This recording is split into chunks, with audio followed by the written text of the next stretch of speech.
Tribuners, kembali lagi bersama kami di sini di acara Mojok Tribun Jambi. Kali ini saya bersama Bupati Batanghari terpilih Muhammad Fadil Arif. Saya salah nama tuh betul Bang ya? Betul. Betul. Ya. Oke. Apa kabar Bang Fadil? Alhamdulillah sehat ya. Oke.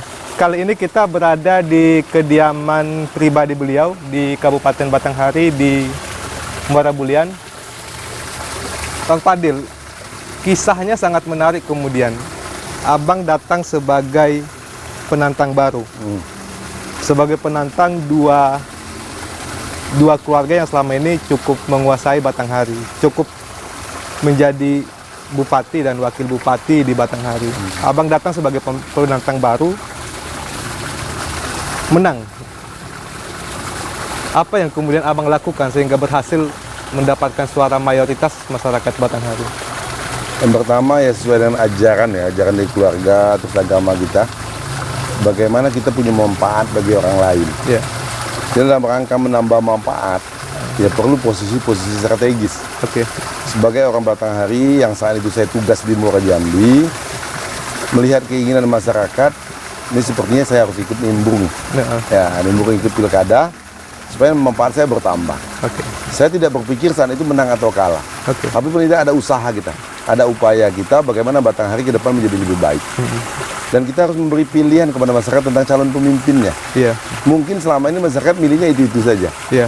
Nah, ini saya tawarkan diri saya bersama Bang Batiar, bagaimana punya opsi lain lah dia. Iya. Nah, terus kita tawarkan programnya. Ya, alhamdulillah dengan ridho Allah ya akhirnya kita bisa memenangkan pertarungan ini. Oke. Bang Fadil berpasangan dengan Bang Bahtiar. Iya. Bukan berasal dari kerahnya Bupati Batanghari dari zaman ke zaman. Yang ditawarkan ke masyarakat apa sehingga mereka itu mau gitu milih pasangan FB ya? Iya, FB. Milih pasangan FB itu apa sih yang kemudian ditawarkan ke masyarakat itu? Pertama kita coba membuka pikiran masyarakat ya, bahwa kekuasaan sebenarnya itu ada di tangan rakyat. Oke. Tinggal bagaimana rakyat memberikan amanah kepada siapa. Oke.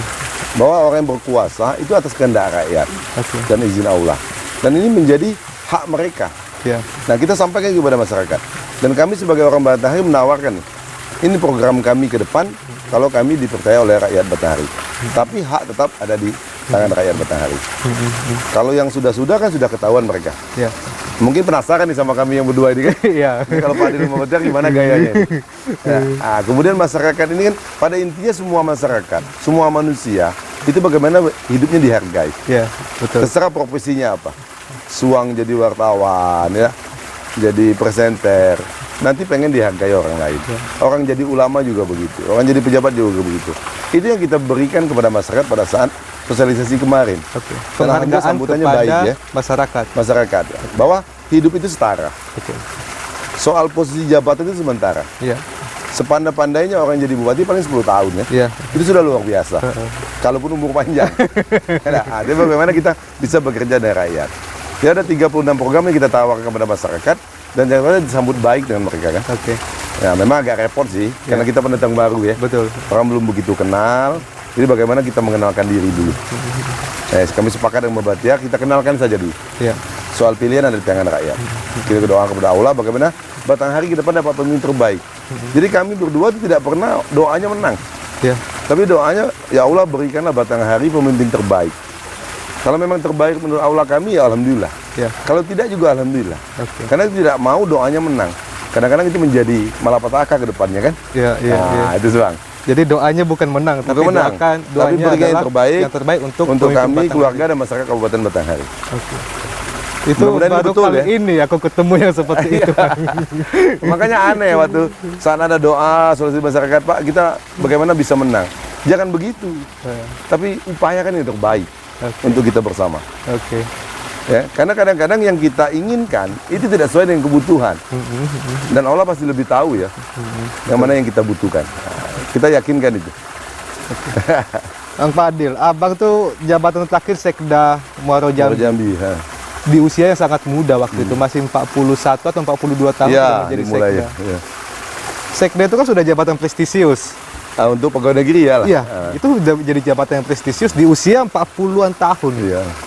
Kenapa kemudian harus berhenti dari situ dan memilih menjadi bupati? Selain tadi ada keinginan untuk memajukan Batanghari, ada niatan lain nggak sih yang kemudian membuat abang tuh lebih baik saya mencalonkan diri jadi bupati, walau belum tentu menang, Iya. dan meninggalkan ini gitu. Pertama, Batanghari ini kampung halaman saya ya. Jadi saya harus terlibat banyak lah untuk Bang berbuat kepada Fadil Batanghari. aslinya dari Desa Terusan. Desa Terusan, Terusan, ya. Kecamatan Maroseboilir. Desa Terusan itu terbagi dua. Ya, Jadi Desa Terusan itu setelah pemekaran ada 5 desa deh. oke. 3-nya di Kecamatan Morobulian, 2-nya di Kecamatan Maroseboilir. Oh, iya, Nah, oke. jadi saya itu terbelah sungai antara Kecamatan Maroseboilir dan Kecamatan Morobulian. Oke. Kalau hitungan politik lumayan kuat lah basisnya. Ya. Begitu kayak kata kesulitan politik saya begitu. Oke. Ya. Yang pertama memang panggilan, kampung halaman. Yang kedua saya itu selalu suka tantangan ya. Kalau sekda itu kan kita menjalankan. Ya. Menjalankan visi misi dari kepala daerah. Tentunya kita saran, bekerja itu saja. Tapi kalau ide-ide kreatif, inovatif agak sulit kita. Karena kita bukan di pengambil keputusan. Jadi timbul-timbul keinginan, kayaknya ini kalau aku punya ide begini, kalau diterapkan, bagus untuk masyarakat. Jadi harus jadi bupati memang. Iya. Baru bisa diterapkan itu. Kapan ide jadi bupati itu muncul, Bang? Ide jadi bupati bulan puasa 2019 ya. 2019. Ya, 2019. Bulan puasa 2019. Berarti masih baru-baru ini ya? Ya, sekitaran Masih sekitar, artinya setahun sekitar setengah 1 lebih ya. tahun sebelum. tahun setengah lebih ya. Iya. Nah, Padahal abang kan sempat jadi camat di sini, sempat jadi Ya. kepala dinas sebelum hijrah ke PMD, Jambi, ya. sempat jadi Kepala Dispenda. Dispenda, PJSek dan juga. Iya. Waktu itu belum terpikir berarti? Belum. Belum. Saya itu sebenarnya cita-citanya bagaimana menjadi pegawai negeri yang di top levelnya. Iya. Pegawai negeri top levelnya kan eselon 1. Iya. Eselon 1 kalau di provinsi cuma ada satu, sekda provinsi atau di kementerian. Iya. Di atas saja. Niat saya itu begitu. Awalnya. Cita-citanya begitu. Oke. Tapi seiring waktu berjalan, ketemu teman, ketemu saudara, main ke Senggeti, atau pas ketemu saya kondangan ke Batanghari, ini kayaknya Batanghari butuh saya nih kayak. Menurut teman saya begitu. Iya. Nah, terus dia beranjak dari situ, saya ini agak susah, gampang, tidak terlalu gampang percaya dengan omongan orang kan. Oke. Kadang-kadang orang itu cuma nyenangin hati kita kan. Iya. Enak. Padahal sebenarnya orang tidak begitu menginginkan kita. Terus saya kontra lah salah satu lembaga survei di Jakarta. Saya bilang bisa tidak membaca keinginan masyarakat, pertama tentang diri saya, kemudian tentang Batanghari ke depannya. Oke. Kemudian dilakukan survei. Nah, kemudian beliau terus terang sampai kepada saya, Bang, mohon maaf, kalau nanti ternyata survei abang di bawah 10% yang mau milih abang dengan tingkat pengenalan terbatas, Iya. abang akan sulit untuk memenangkan pilkada. Oke. Karena perlu energi besar. Nah, setelah disurvei, ternyata yang mengenal saya itu cuma 34% Yang mengenal. orang Batanghari. Iya, Oke. Tapi yang memilih saya, kalau seandainya pilkada dilakukan tadi itu 13%. Oke. Menurut beliau, ini abang akan sangat mudah memenangkan pertarungan ini. Oke. Nah, saya ingat kata-kata beliau. Artinya Apabila dengan abang di jalan di track yang benar dan tetap menjaga performa yang ada dengan skedul-skedul yang lebih pas, maka abang akan sangat mudah memenangkan pertarungan. Nah, itu ingat saya ucapannya begitu. Ya, karena popularitasnya hanya 34, ya, tapi elektabilitasnya mencapai 13%. 30%. Itu luar biasa ya. Ya. Angka yang luar biasa. Nah, saya tidak memahami ya kan, karena belum tentu di dunia politik. Oke. Tapi menurut beliau, ini akan sangat mudah abang memenangkan pertarungan. Oke. Dengan kompetitor yang dari kelompok-kelompok sebelumnya, Iya. yang tidak terlalu jauh di atas saya, atau bahkan di bawah saya, Iya. pemain politik yang ada. Iya. Itu abang belum turun nih. Iya. Nah, nanti setelah turun baru kita evaluasi lagi. Oke. Nggak boleh gitu. Ayo mudah-mudahan lah. Mudah-mudahan ini memang langkah saya untuk mengabdi ke Kabupaten Batanghari. Alhamdulillah memang begitu hasilnya ya. Ya. Akhirnya menang dan berapa hari yang lalu ditetapkan sebagai oleh KPU ya. sebagai pemenangnya. Tinggal menunggu pelantikan. Iya, iya, iya. Kemudian Bang Fadil, dalam pencalonan ini sebenarnya siapa sih yang paling berpengaruh dalam kehidupan Abang? Dalam pencalonan sampai akhirnya meraih kemenangan, siapa yang paling berpengaruh? Pertama pasti keluarga ya. Keluarga dekat. Ya, keluarga dekat, izin orang tua. Kebetulan orang tua saya masih lengkap. Ya. Bapak saya masih ada, mak saya masih ada. Karena saya sangat meyakini restu orang tua, ridho orang tua akan memudahkan langkah kita. Oke. Ya, support, dorongan, kemudian doanya, kita kemudahan langkah saya. Kemudian ya pasti istri lah ya. Iya. Ya, setiap malam yang tempat kita cerita, pulang sosialisasi kadang sampai jam 1, jam 2 malam. Ya ketemu sama istri, ya kan? Iya. Kemudian dia juga ikut terlibat turun ke lapangan. Terus saudara, kandung, sepupu saya. Jadi begitu luar biasa support keluarga saya dan saya yakini karena mereka juga bagian dari orang Batanghari. Iya. Jadi saya sampaikan sama saudara saya, ya jadi kewajiban juga Oke. kepada abang, kakak, Ayu, adik-adik saya untuk membantu saya. Karena ini kabupaten kita. Iya. Maka waktu orang meragukan finansial saya tidak akan ragu. Ah, Pada saat dukungan keluarga ini, genap lah kata orang. Iya. Ya, Iya. nanti tidak ragu. Ada kekurangan saya lapor segala macam kan. Ya, nah, Karena jadi dari saya- awal memang yang saya lihat banyak yang meragukan kemampuan finansial Abang. Ya, banyak yang meragukan karena saya diingatkan karena keluarga saya ada beberapa orang dari aparat ya.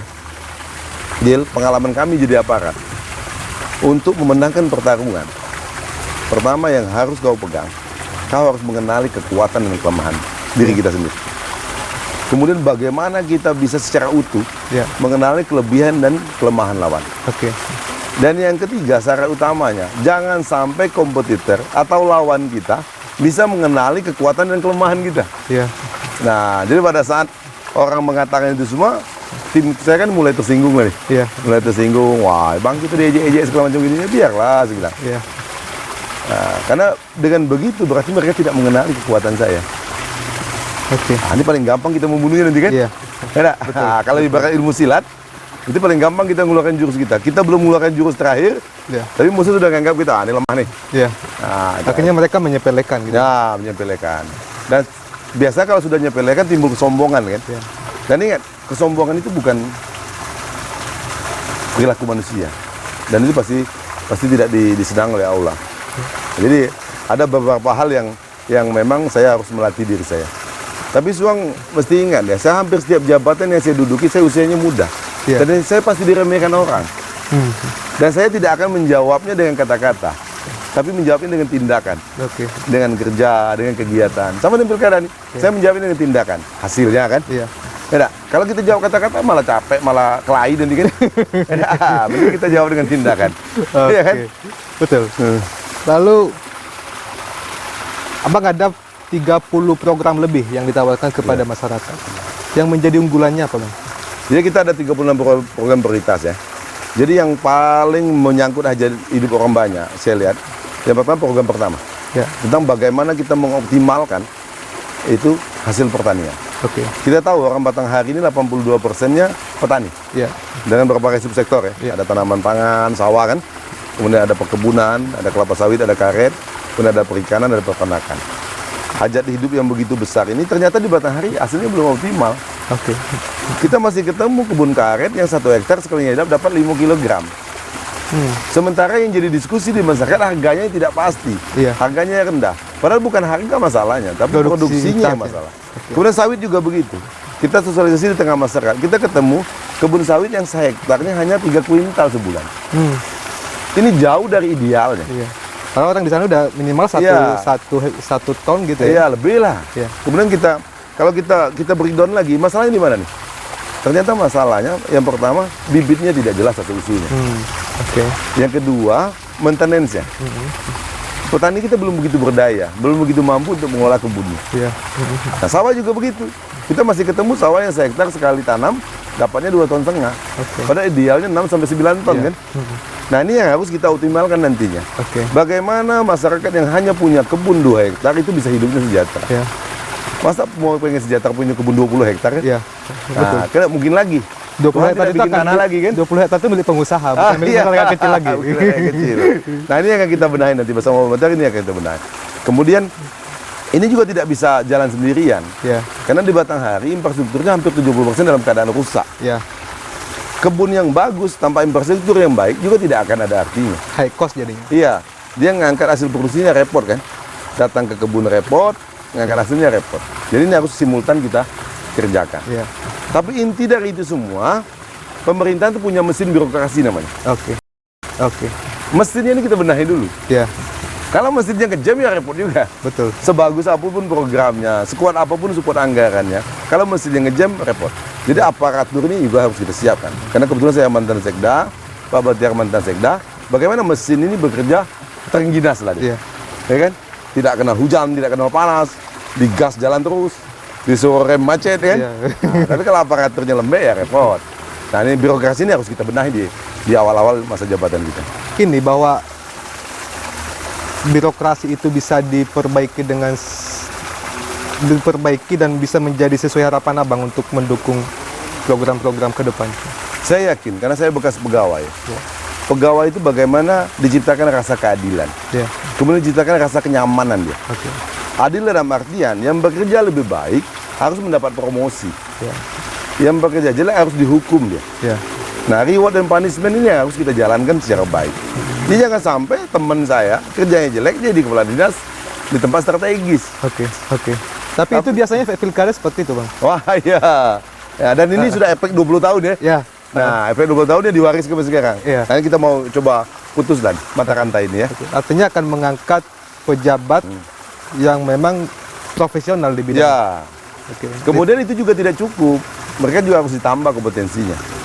Kemampuan sebagai eselon 2 nanti manajerialnya harus mampu ya. Iya, iya. Bagaimana dia bisa menggerakkan bawahannya untuk mencapai tujuan bersama. Nah, ini kadang-kadang juga begitu.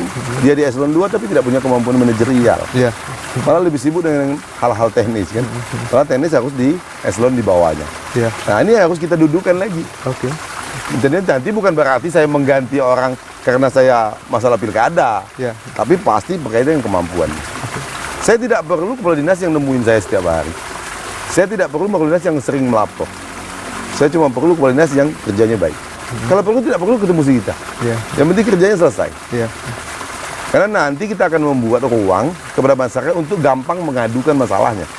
Pertama kita siapkan aplikasinya. Dan sekarang saya yakin sebagian sudah ada di jalan. Oke. Kemudian kita akan membuat setelah COVID ini berakhir, membuat program Jumat Barokah namanya. Jadi mulai jam 6 pagi, rakyat Batanghari dibebaskan untuk ketemu bupati atau wakil bupati. Mulai jam 6 mengadukan pagi? masalahnya.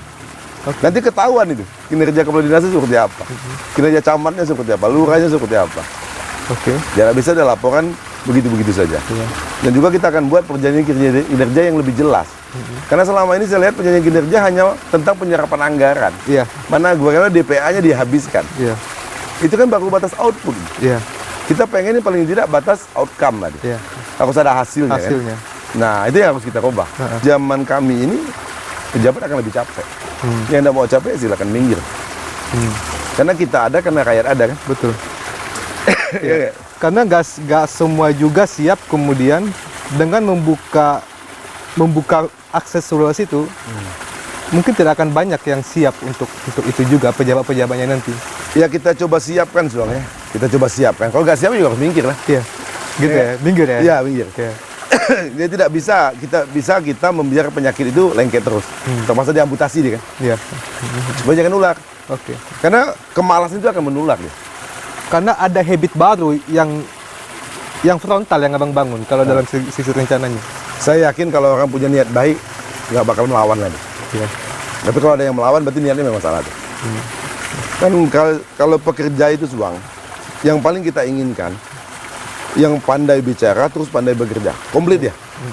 Sama banyak kerja dan bicara. Iya. Kalaupun tidak dapat itu, paling tidak kita yang pandai bekerja. Iya. Bicaranya kurang. Iya. Nah, ini yang ketiga, pandai bicara tapi tidak kerja. Iya. Nah, yang terakhir lebih parah lagi, bicara enggak, kerja enggak. Betul. Artinya pilihan pertama adalah dia pandai bicara Nah, dan pandai sekaligus bekerja. Karena pandai komunikasinya harus bagus. Ya. Dia harus punya interpersonal skill.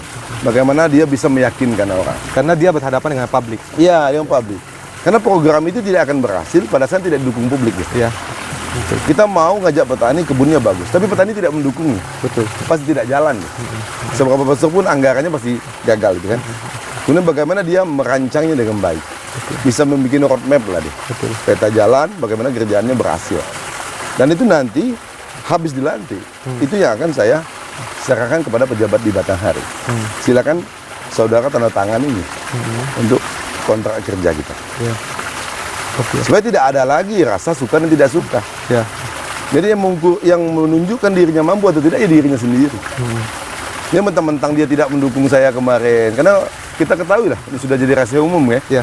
Walaupun ASN tidak boleh berpolitik tapi nyambi-nyambi sih lah ya. Ya. Tapi sudah itu sudah bagian dari budaya. Iya. Kita tidak perlu berdendam masalah itu, karena tidak akan sudah selesainya kan. Ya. Ya kan kemudian kan ada kedekatan, mau nggak mau dia dukung seseorangnya, silakan lah. Tapi kita sudah lewat itu semua. Kalau ibarat pakai mobil, kita tidak lihat spion sering-sering lah. Kita lihat kaca yang besar di depan kan, spion sekali-sekali lah. Kalau sering-sering lewat kaca spion, nabrak gitu kan. Artinya pejabat-pejabat yang kemarin tidak mendukung abang juga, kalau dia punya kemampuan bisa ditarik. Pak, bukan ditarik, memang nggak harus kita pakai. Harus dipakai. Karena rakyat membutuhkan kan. Oke. Tidak perlu dia hormat sama saya. Dia harus hormat dengan pekerjaannya. Dia harus hargai masyarakat yang menggajinya. Iya. Ya kan? Ini dia baik-baik sama kita, tapi kerjaannya jelek. Iya. Ya, kita menyelamatkan satu orang, tapi membunuh puluhan ribu orang kan. Iya. Nah, kita tidak perlu yang begitu. Jadi birokrasi kan sudah modern ya. Iya. Ya, tidak lagi model-model kerajaan gitu nggak. Feodalisme itu sudah harus dihilangkan ya. Itu harus rubah. Ya pastilah ada kesel ya manusia. Nah, makanya sering-sering orang analogi kan pilkada ini seperti permainan bola kaki ya. Kalau habis pertandingan pasti ada yang menang, ada yang kalah. Terus ada yang lecet-lecet, ada yang bengkak-bengkak. Itu biasa lah. Betul. Nanti 2-3 bulan hilang lah dia kan. Iya. Ya. Kemudian selama pilkada, selama proses sosialisasi, kampanye, abang tuh sudah menjalani berapa 100 lebih desa mungkin. Apa yang abang lihat tentang kondisi masyarakat Batanghari hari ini berdasarkan pantauan abang langsung ke sana? Begitu banyak rahmat Allah ya yang turun ke Batanghari, yang sebenarnya bisa dioptimalkan, tapi itu belum dioptimalkan, sehingga tidak begitu ngefek dia ke kehidupan masyarakat. Kita tahu Batanghari tanahnya subur, lahannya cukup luas, ya kan? Masyarakatnya cukup kondusif. Betul. Orang Batanghari ini kan welcome dia, welcome dengan perubahan, welcome dengan ide-ide baru. Bukan orang yang antipati terhadap suatu perubahan ya. Nah, tapi penetrasi itu yang kita lihat belum ada. Konsistensi lah. Ya, antara periode ini tidak konsisten. Sehingga kita tidak tahu polanya. Kita katakan berpihak ke desa, desanya begitu juga. Berpihak kepada masyarakat kota, kotanya begitu juga kan.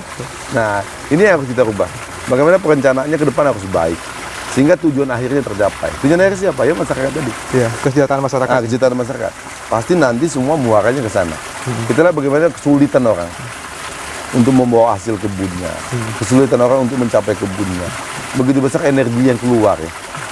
Overhead cost lah tadi kata Ustaz Suang kan. Nah, itu baru itu, belum stresnya. Kalau sudah mulai hujan, ini buahnya bisa keluar udah. Dan ini akan mengganggu kesehatan. Karena secara psikologis dia mengganggu kesehatan kan. Sistem imunnya turun. Imunnya turun. Nanti lama-lama kena corona nih. Ayo psikologisnya harus kita pulihkan. Bagaimana dia optimis. Nah, kita harapkan nanti dengan hasil pilkada ini timbul optimisme baru. Karena tidak mungkin kita biarkan masyarakat dalam keadaan apatis ya. Ya harus ada harapan. Ganti-ganti pemimpin kita tetap beginilah. Betul. Saya sering sampaikan pada saat sosialisasi, ada yang menyatakan yang jadi bupati tetap jadi bupati, kita tetaplah jadi petani. Betul. Tapi pemimpin ini akan menentukan petani yang seperti apa yang dihasilkan ini. Apakah petani yang mampu nyokolahkan anaknya sampai ke Jakarta, atau petani yang nunggu bantuan berasa miskin, masih hidupnya susah. Dan ini sangat terpengaruh oleh pemimpinnya. Karena kebijakan pemimpinnya akan mempengaruhi jadi hidup orang banyak. Silakan Bapak Ibu semua nilai pemimpin yang bisa merubah kehidupan. Kalau dikasih sesuatu di hari H itu cuma merubah hidupnya di hari itu saja. Tapi 5 tahun ke depan mau jadi apa kan? Betul. Nah itu kita coba buka. Kita coba buka, berikan pencerahan lah kan. Selama sosialisasi itu terus yang kita lakukan. Bahwa dia harus tepat memilih pemimpinnya. Soal mau milih saya atau yang lain silakan. Tapi cari yang tepat yang bisa merubah kehidupan kita. Menuju ke arah yang lebih baik. Saya tidak pernah selama sosialisasi menyatakan pilihlah Fadil, Bahtiar. Tidak satu pun kata-kata saya begitu. Sampailah ke debat saya. Ya mungkin saya salah satu calon yang tidak menyatakan pilih kami. Tapi pilih yang terbaik untuk Kabupaten Batanghari. Silakan nilai sendiri. Nah itu Suang. Agak kepedean sebenarnya. Lalu pertanyaannya kemudian, itu kan banyak Bang. Abang dapat dukungan banyak dari masyarakat.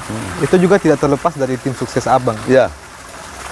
Lalu ke depan bagaimana tim sukses Abang ini? Saya sampaikan, saya tidak akan pernah membubarkan tim. Karena saya meyakini, saya ikut pilkada ini bagian saya menjadi silaturahmi kepada orang banyak. Dan saya sekarang berteman banyak. Jadi dengan pilkada ini teman saya nambah. Soal nanti teman saya masih setia atau tidak itu belakangan. Oke. Tapi niat saya bagaimana pertemanan kita langgeng sampai akhir hayat kita. Dan sampai itu memang tidak saya bubarkan. Nanti kita akan sediakan waktu-waktu khusus, ruang khusus untuk saya tetap silaturahmi dengan tim-tim saya ini. Dan saya sampaikan ini rumah pribadi saya, mereka sudah kenal semua. Nanti ketemunya di sini, tidak di rumah dinas. Iya. Karena rumah dinas itu milik publik. Tidak boleh saya gunakan untuk ketemu tim saya saja. Iya. Tapi kalau kamu singgah sebagai masyarakat juga boleh. Iya. Tapi kalau saya membicarakan silaturahmi kita dengan tim, itu baru beda. Karena sentuhan pribadi dia kan. Iya, betul. Nah, dan saya tidak akan bisa nolong sesuatu keberpihakan kepada tim terhadap program untuk masyarakat banyak. Oke. Jangan sampai dia pikir nanti kita menyediakan bibit sawit gratis, bibit karet gratis, dia pikir untuk tim duluan, dia tidak bisa begitu. Ya pasti petani yang layak duluan. Iya.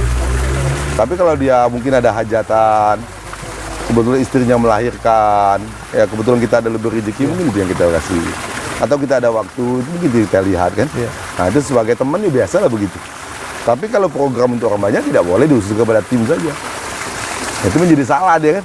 Oke. Nah, Oke, terkait program tadi, Bang. Program itu tidak akan bisa terlepas juga dari anggaran. iya. Ini kita ngomongnya udah agak serius nih, Bang. Iya, saya. Tidak lepas dari anggaran. Dulu 10 tahun lalu saya tugas di sini, APBD Batanghari itu 1,2 triliun kalau nggak salah. Iya, iya. 1,1 atau 1,2. Di tahun 2021 ini masih juga nggak jauh beda, 1,3 kalau nggak salah. Iya. Atau 1,4 sekitaran itu. Artinya dengan segitu-segitu aja anggaran yang tersedia itu membuat Batanghari itu akan sulit membuat program yang besar, mewujudkan cita-cita yang banyak, yang mulia. Apa yang akan Abang lakukan untuk meningkatkan pendapatan daerah supaya bisa sejajar dengan daerah lain? Ya. Jadi kalau soal anggaran, kita bagaimana membuat anggaran itu punya nilai guna kan? Ya, Uangnya terbatas, pasti itu. Kehadiran kita untuk mengolah yang terbatas tadi. Karena kalau sudah tidak terbatas, tidak butuh kita lagi. Ya, berarti semua sudah berjalan sebagaimana mestinya. Jadi dengan anggaran terbatas, pertama bagaimana melakukan efisiensi. Bagaimana uang ini betul-betul diarahkan kepada hal yang bermanfaat. oke. Untuk tujuan akhir kesejahteraan masyarakat. Jangan dia terbelanjakan sia-sia. Nah, itu nanti yang awal-awal akan kita lakukan. Kemudian untuk menutupi kekurangan ini, kita harus punya hubungan baik dengan pemerintahan yang lebih tinggi. Ada pemerintah provinsi dan ada pemerintah pusat. Ya, Komunikasi ini harus kita jalin. Karena kita tahu provinsi itu wilayahnya juga Batanghari. ya, Indonesia itu Batanghari juga masih wilayah Indonesia.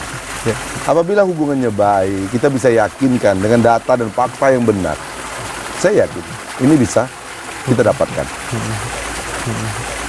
Artinya, Optimis ya. Saya tuh selalu optimis. Saya dengan kerjaan itu selalu optimis, Bang. Ya. Saya tidak pernah mengerjakan sesuatu itu membayangkan gagal ya. oke. Saya selalu membayangkan ini berhasil. Kalau petarung memang akan seperti itu jiwanya. Oh gitu ya. Iya. Ya, Dia tidak pernah berpikir untuk kalah atau gagal. enggak, ya, saya berpikir berhasil. Dia terus. berpikir untuk berhasil dan menemui kenyataan. Oh, itu ya.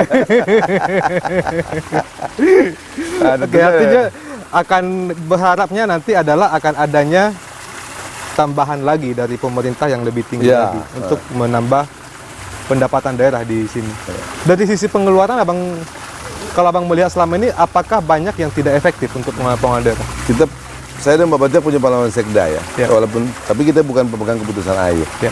Masih ada yang banyak bisa kita hemat. Kemudian ada PAD yang bisa kita optimalkan. Oke. Ini kadang-kadang PAD-nya lebih besar biaya mencarinya daripada penghasilannya kan. Jadi aneh juga kan. Sia-sia. Nah, yang begitu kita cut saja. Oke. Mengapain kita jadikan sumber pendapatan, wong biaya mendapatkannya lebih besar daripada hasil yang kita terima. Kemudian ada biaya-biaya rutinitas yang perlu sudah mulai kita cut lah. Nah, contohnya biaya rapat. Ya. Kan tidak semua rapat kita itu harus makan, Ya. kecuali dengan orang lain ya. Ya. Dengan masyarakat segala macam, karena mau tidak mau kita mengobati tamu kita. Tapi kalau antar kita dinas-dinas, kan tidak perlu. Sudah mampu lah kita makan masing-masing. Iya. Sudah ada tunjangan makannya tiap Iya, hari. ini yang nanti akan sebagian kita cut. Nanti juga dia rapat dengan saya kan tidak perlu. Yang penting sekali bolehlah makan. Ya. Ya, untuk lepas capek ya. Tapi tidak mungkin semua rapat yang kita makan semua. Ya kan? Artinya kan ada banyak pemangkasan di situ. Ya, bukan pemangkasan sih, efisiensi lah ya. Efisiensi lah. Bahasa halusnya efisiensi. Ya, karena dengan tidak kita kasih makan juga dia makan di rumahnya. Iya. Kita harus berpikir masyarakat yang susah makan ini. Oke. membicarakan kehidupan masyarakat susah, tapi kita senang-senang, repot juga susah. Iya. Nah, suatu hal yang macam mana ya? Naif lah ya. Iya. Ya, Betul. membicarakan kemiskinan tapi di hotel bintang 5. Iya. Ya, Duduk di sopan orang pop susah gitu ya. makan, kita makan udang. Tapi cerita tentang masyarakat susah makan nih. Ya, tapi kita makan enak-enak. Iya. Nah, Terlalu berdosa kita dengan masyarakat kita. itu, ya, hal itu contoh-contoh kecil. Banyak hal lain ya, karena kita sangat memahami kegiatan-kegiatan yang ada di pemerintah yang bisa kita efisienkan. Karena salah satu prinsip anggaran itu adalah efektif dan efisien. Iya. Kalau sudah berbicara efektif, berarti bagaimana tujuannya tercapai. Capai. Kalau berbicara efisien, bagaimana sehemat mungkin kita mencapai tujuan kita tadi. Iya. Nah, itu prinsip itu jangan sampai hilang. Oke. Bukan anggaran untuk dibagi-bagikan, ya, tapi bagaimana dia difokuskan kepada tujuan bersama tadi. Oke. Ini aku ada 2 pertanyaan akhir nih Bang. Ini Ya. sudah kita di ujungnya nih. Pertanyaan pertama, Abang kemudian hadir dengan sosok milenial. Oh gitu. Ya. Sosok milenial yang harus diakui kemudian ya pemilih-pemilih milenial itu sangat menggantungi. Abang kemudian menjadi inspirasi anak-anak milenial sebenarnya tanpa sadar atau tidak. Abang itu menjadi inspirasi bagi yang masih muda-muda untuk mencapai cita-cita yang besar. Ke depan Abang punya program apa untuk kaum milenial khususnya yang ada di Batanghari ini, Bang? Ya. Kita akan membuat kalau di perusahaan itu divisi lah namanya. Oke. Kita nanti bikin UPT, Unit Pelatihan Teknis tentang pengembangan milenial. Oke. Nanti mereka kita berikan skill sehingga mereka bisa menghasilkan uang. Iya. Bisa sebagai karyawan dia, ya, bisa jadi pegawai, bisa jadi usahawan. Nah, skillnya harus diberikan. Atau jadi YouTuber mungkin? Ya, YouTuber. Jadi bagaimana dia bisa mengenali kelebihan. Nanti kelebihan itu dia explore. Ya. Oke. Kalau dia punya berbakat jadi peternak, bagaimana jadi peternak yang berhasil. Iya. Nanti dari dinas itu kita support. Ternaknya seperti apa. Kalau dia mau jadi petani, petaninya harus berhasil. Berarti manajerial petaninya harus paham dia. Ya. Nanti baru kita support lagi dari dinas pertanian. Dia mau jadi wirausahawan, kita support dari pemerintah. Tapi dia kenali dulu kelebihannya. Oke. Nah, dan ini wadah ini nanti yang akan menggali itu. Kemudian membimbingnya. Dan juga harus disiapkan dengan kekinian ya. Iya. Iya. Teknologi kekinian. Karena tidak mungkin dia ketinggalan zaman. Iya. Nggak mungkin dipakai zaman 20 tahun Iya, lalu. orang sudah pakai e-commerce dia belum. Kacau gitu kan. Nah, dia kalau sudah namanya milenial dia berpikir seperti milenial. Kekinian dia. Iya, karena anak sekarang kan generasi Z ya. Iya. Kalau saya ini generasi X lah ya. Ya, tapi karena sosok milenial aja. Karena supaya pikirannya segar terus ya, gayanya harus dikit-dikit milenial lah. Ya agak pres gitu kan. Itu Bang. Nah, jadi generasi penerus kita. Oke. Apabila kita gagal memberikan fondasi yang baik kepada adik-adik kita ini bahaya nih kabupaten ini. Negara kita juga bahaya. Karena ini menjadi tongkat estafet nanti ya. Kita pengen anak-anak ini, adik-adik kita ini membuat orang tuanya bahagia. Karena itu ibadah yang paling baik nanti. Iya. Dia bisa membahagiakan orang tuanya. Tapi kalau dia tidak bisa mandiri, bagaimana bahagia orang tuanya? Orang tua mikir nih anaknya sudah kawin, punya anak lagi, masih membadu terus kan. Kemudian ribut sama istrinya, kembali lagi ke orang tuanya kan. Iya. Nah, jadi memang anak-anak ini harus kita siapkan supaya menjadi orang yang mandiri. Saya sering sampaikan pertemuan milenial, tidak ada orang tua kita minta uang dari kita. Tapi pada saat kita bahagia, kita ceritanya senang-senang saja sama mereka, itu sudah keberhasilan luar biasa bagi orang tua kita. Nah, kita pengen anak-adik kita yang begini semua.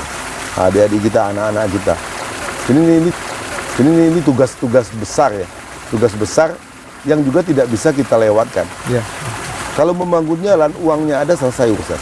Tapi membangun manusia ini tidak selesai batas uang. Karena ini membentuk pola pikir kan.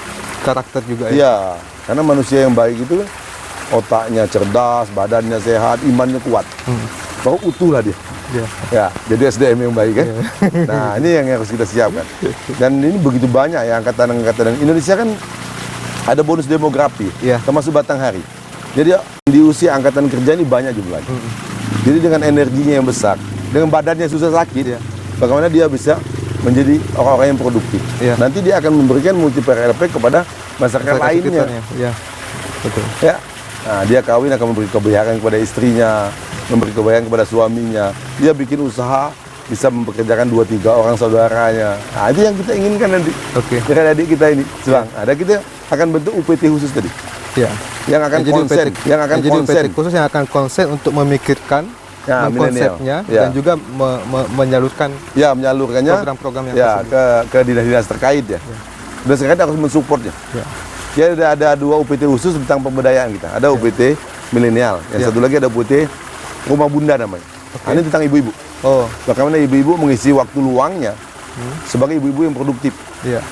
Nah, dia bisa meringankan beban suaminya. Atau memang jadi ibu-ibu yang wirausahawan yang kebetulan memang suaminya sudah tidak ada lagi. Ya, Ini harus disalurkan. betul. Ya, karena saya yakin setiap manusia yang dilahirkan Allah ke dunia, dilahirkan Tuhan ke dunia ini, dihadirkan Tuhan ke dunia, pasti punya kelebihan. Iya. Tapi bagaimana kita mengekspor kelebihan itu menjadi hal yang bermanfaat. Kita mendukungnya, tugas Ya, pemerintah untuk dan ini mendukung perlu itu intervensi pemerintah. tadi. Ya. Nah, itu yang kita lakukan nanti, Bang. Oke. Ya, hasilnya Ini begitu. pertanyaan terakhir, Bang. Ya. Di pemerintahan, di pilkada langsung, kemudian membuat ada pasangan bupati wakil bupati, Ya, ya. dipilih langsung oleh masyarakat. Fadil berpasangan dengan Bahtiar. Pertanyaannya kemudian, apakah atau bagaimana abang untuk menjaga supaya pasangan ini bisa tidak seperti yang lainnya? Oh, gitu. Dalam konteksnya gini, jadi di beberapa daerah kemudian sudah menjadi pengetahuan umum bahwa Iya, iya. hanya mesranya itu 3 bulan, Oh, 3 bulan deh. setengah tahun, 1 tahun. Padahal masyarakat itu memilih bukan satu orang tapi pasangan. Bagaimana abang kemudian menjaga, merawat supaya pasangan ini bisa menjadi pasangan yang bisa mengakhiri masa jabatannya sampai dengan selesai? Sama harus menafsirkan kata-kata pasangan itu. Ya, Maka saya sering menggambarkan, menganalogikan pasangan bupati wakil bupati seperti suami istri. ya, Yang namanya pasangan harus bisa berbagi tugas, harus bisa berbagi peran dia. ya, Sampailah ujungnya berbagi rezeki, ya, ya kan? Betul. Apabila ini kolaborasi ini bisa berjalan baik pasti mesra lah. ya. Makanya saya dulu indikator berpasangan, saya tidak buru-buru dulu menentukan pasangan. Bang Bahtiar juga tidak menjejakan dirinya. Saya sangat mengenal Bang Bahtiar ini. Saya pernah jadi atasannya, pernah jadi bawahannya. Ya, Utuh saya mengenal beliau. ya, Beliau juga utuh mengenal saya. Jadi sama-sama tahu tabiatnya lah. ya, Nah, kalau yang selama ini kan sering kawinnya dijodohin. ya. Nah, Kawin paksa. ya lah. Kalau kawin paksa itu agak mudah cerainya itu. Iya. Nah, jadi kita agak utuh dan memang kita usahakan nanti itu. Kelemahan kita itu kadang-kadang ya itu dari berbagi perannya yang susah. Artinya ini akan ada bagi peran. Harus kuat saya sendirian. Negara membuat jabatan berpasangan itu pasti ada niat baik di situ. Ya, Dan saya lihat memang masalah ini banyak. Saya akan berpikiran Mbak Bahtiar. 36 program itu sebagian itu adalah ide dari beliau. Dan alangkah baiknya kalau dia yang menjadi komandonya. Oke. Ya kan? Karena secara filosofi dia akan lebih menguasai Ya, program yang dilahirkan tersebut. ya. Yang idenya dari saya, secara filosofi saya akan lebih menguasai. Nah, peran ini yang saya akan bagikan.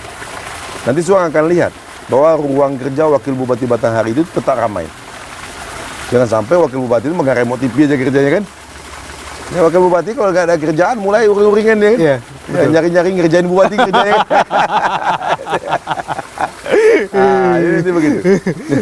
Dia Oke, akan berbagi tugas, berbagi peran. Ya, Jadi tidak kemudian semua dominan bupati, ya. tapi bupati tetap menjadi komandonya ya. Tetap, Oh, tidak karena mau ya? negara menugaskan begitu ya. Ya. Sebagai panglima tertinggi, kita yang bertanggung jawab. Oke. Maka nanti semua hal akan kita diskusikan. Karena beliau juga lebih tua dari saya, pasti akan lebih banyak hal bijak ya, Ya. yang beliau ini. Makanya saya sering ibaratkan sama teman-teman, kalau bawa kendaraan itu, saya itu hobinya mijak gas. Ya. Nah, Pak Bahtiar kan udah tua, bisa mijak rem lah dia. Nah, ini nabrak nih lah, rem dulu kan. Enak. Nah, kalau saya ini gas bawahnya, Bang. Jadi ada keseimbangan lah antara ngegas ada dan ngerem keseimbangan, gitu ya. ya. Ngerem terus nggak jalan. Ya, ini bahaya. Ngegas terus nabrak. Ya, kalau ngerem terus bahaya. Ya. Kalau ngegas terus bisa masuk lubang kan? Ya. Nah, ini Pak Bahtiar kan tukang mijak remnya. Tuhan. Oke. Ada yang mau disampaikan untuk masyarakat Batanghari secara keseluruhan, Bang? Ini sebagai closing statement Abang di hari ini. Iyalah. Yang pertama, kami mengucapkan terima kasih ya bahwa pilkada berjalan aman, lancar dan tertib dan masyarakat sudah menggunakan hak suaranya. Dan Bang Bahtiar mencatat sejarah baru bahwa tahun ini 83% lebih partisipasi pemilih. Ini rekor selama pilkada langsung di Kabupaten Batanghari. Dan kita alhamdulillah begitu banyak orang yang hadir ke TPS untuk memberikan suaranya pada saat pemilihan. Berarti dia sudah peduli dengan siapa calon pemimpinnya. Kemudian kami mohon juga masyarakat Batanghari tolong dukung kami menjalankan program ini dan kini akan membangun sinergitas antar pemangku kepentingan yang ada di Kabupaten Batanghari. Beri kami waktu. untuk mewujudkan apa yang kami sampaikan kepada masyarakat Kabupaten Batanghari. Sering saya di sosialisasi sampaikan, apabila diberi umur panjang sampai menjelang akhir periode jabatan saya, apabila memang kinerja saya tidak memuaskan, saya tidak akan mencalonkan diri lagi. Ini akan saya berikan kesempatan kepada orang lain. Tapi apabila memang saya ada banyak manfaatnya kepada masyarakat, ini akan kita teruskan. Kalau umur panjang dan badan sehat. Kita tidak boleh memaksakan sesuatu yang memang di luar kemampuan kita. Ya, ini saya baru sekali diberi kepercayaan ini, dan ini juga belum dilantik kan saat ini kan. Ya, mudah-mudahan saya doakan badan saya sehat, tolong berikan dukungan dan doanya kepada kami supaya kami bisa mengemban amanah ini. Oke, terima kasih banyak Bang Fadil Ya, sudah menerima kami di sini. Udah lebih setengah jam kita bertemu di sini. Termasuk tadi ngobrol-ngobrol ngalor ngidul kita itu udah lebih 2 jam kita di sini, tidak terasa. Oke, Tribuners, itu tadi perbincangan saya bersama Muhammad Fadil Arif, Bupati Batanghari yang baru saja terpilih di Pilkada langsung 2020 dan akan dilantik tidak lama lagi. Saya Suang Sitanggang undur diri, sampai jumpa di acara selanjutnya.